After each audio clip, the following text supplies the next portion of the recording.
David says, "Hi Robert, I'm a tenor and I can attack high notes like D5. Pretty impressive, David. But I think I have a problem momentarily. I can't hold notes easily like an A4 sharp, all right, B flat, A sharp 4.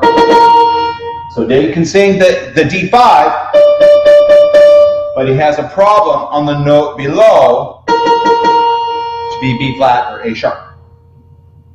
Just pushing, and also I don't have years of experience. What do you think? I'm going to get better in time when I'm going to know my body, how it works, or my voice is not to hold high notes, just attack them. What can you say about them?" A lot of these people, English isn't their first language, so the grammar is a little funky. All right, so here we go.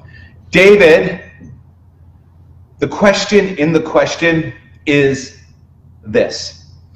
David is saying, "Hey Rob, on D5, the super high note, I can do it all day long. It's easy for me. But below that note, B flat, A sharp, it's not easy. It breaks. I get instability issues." Well, that's odd. That doesn't make sense to me. What's going on? I'll tell you what's going on. The first thing you need to understand, David, and you guys, the first most important thing you need to understand, if you feel like, well, super high screamy notes are easy, but the ones below it are more difficult, that doesn't make any sense. Understand this. Understand this. Just because it's a super high note, that doesn't make it the most difficult. Okay? This is important. Let it sink in. Own it. Don't forget it. All right? Just because a note is super, super high, it does not mean that it's the most difficult note to sing. It doesn't mean that it's the most difficult note to train. And any good coach will tell you that, or should tell you that. I'm sure if you asked the question to Draven, he'd say the same thing. If you ask Kevin Richards, he'd say the same thing. If you ask Marie, she'd tell you that too. Coaches understand this, and students need to understand it too. All right? So David, you need to remove this confusion and notion that, oh, because it's super high and screamy, that somehow that makes it more difficult. Typically not. All right. Super high screamy notes are usually, there might be some exceptions. Depending on the individual and the vowel and different things that are happening. But as a general rule, the super high notes are typically a lot more easier, than notes that are a little bit lower. Notes around A4, for example, which you're talking about. It's A sharp, A sharp, A sharp, around A4, and for men around A4 and around E4. Okay? Those are bridges. Those are register bridges. Those are places where the resonance has to shift. And when the resonance has to shift, the articulators and the musculature and the tongue and all kinds of fancy movements have to happen inside to make the resonance shift smooth. Add to that motor skills and strength building.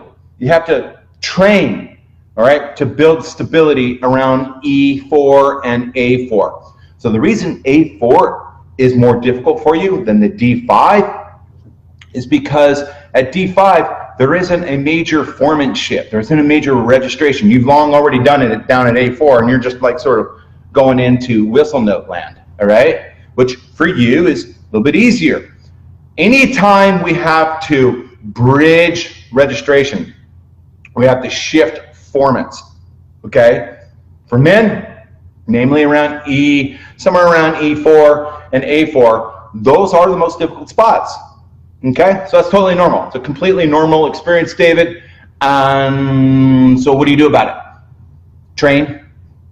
Train, dampen and release onsets, integrated training routines with dampen and release onsets, pulling up with melodic fists, and attacking in with vowels, attack and release onsets. Study, dampen and release onsets, and attack and release onsets.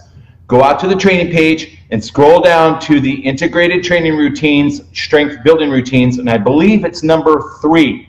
Okay, so training page, module 3, training page, module 3, strength building workout number 3. Write this down. Has dampen and release onsets, plosive onsets, pulling melodic fists to the top, and then in with glottal attacks back down. It's an integrated training routine for belting. Do that through E and through A over and over again, okay? And you'll get stronger. Now, also, David, it's important that your vowel and your resonance is correct as well. You have to manage 2 things here, the physiology of singing, okay, and you have to manage the acoustics as well, both of them, all right? So the workout that I gave you will help build the physiology, those dampen and release onsets and those glottal attacks. That's the physiology piece. Now I'll give you a quick tip here, David. To get your A4 to stabilize, write this down. Add a little bit more as in ants in my pants, okay? I got ants in my pants. A little bit more ishness, a little bit ishness. Just a touch, just a pinch at A4. So what I'm talking about is formant tuning here, and they are very delicate, just like tuning a guitar string. We add a little bit of ishness to the sound color, all right, that you're singing, approximately around A, B flat, and I'll guarantee you, David, that that A4 will open up for you, okay? So work the musculature and the motor skills, and be sure to tune your formant properly. Get a little bit of ishness up there and watch what happens. All right? Okay. Most likely a formant tuning issue. More ants in your pants on A4. More ants in your pants. That was easy. All right. Sim.